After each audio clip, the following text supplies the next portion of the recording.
Hi everybody. First off, I'm sorry if my kids interrupt me because they will not leave me alone today. So they might run in and out as I'm making the video. This is my week 3 video discussion for chapters 6 and 7. So there was one part that I really liked in chapter 6. It talked about the color in movies. So I wrote down notes because I will forget what I'm going to say. But it said before 1960, color movies were elaborate productions because there was only black and white. So if they did color productions, then it cost a lot more money, it cost a lot more time, a lot more labor, more artistic concession. So there was a lot more to movies if they wanted to do it in color.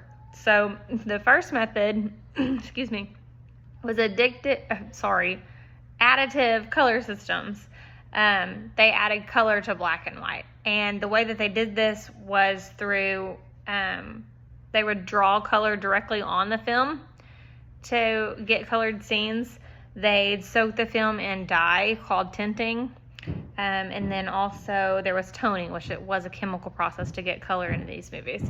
So they did a lot to be able to get color into their black and white movies. And I thought it's really cool, like all the different ways that they did it, because today, we have so much technology. It probably doesn't take much. I mean, personally, I don't know, but it probably doesn't take much to add color to movies nowadays because we've advanced so much. So it's really cool, like all the different ways that they added color to the films. I found that really, really cool to read about. The additive process was replaced by the subtractive color system, and it laid the foundation for today's modern color in movies. So that was really cool too. They just kind of, it just grew as they went on and they learned about it. One of the questions that I picked from the list of questions, I like to go off the list, was what are some of your favorite films in terms of editing? So a couple of my favorite films like instantly came to my head were The Hunger Games and like Jurassic Park movies.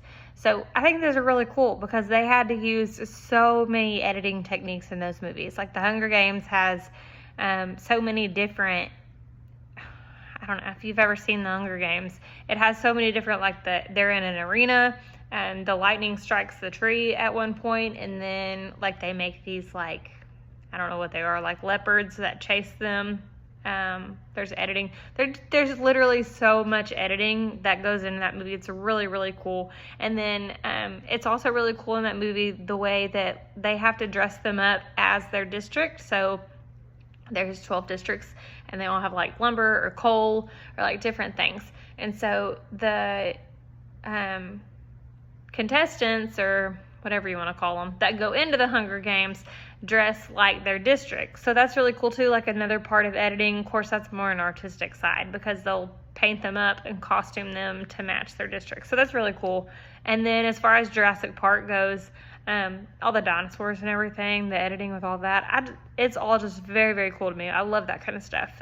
It's very neat to watch and to think about how much money and time and thought and like artistic different views and people that went into that to make those movies. It's just really interesting to me. I think that it's really cool. I feel like that would probably be really fun movies to make. Another one was, where is it? How does editing create suspense or surprise in a film? So the creating suspense part, the first movie that popped in my head was Suicide Squad. Watched it the other day.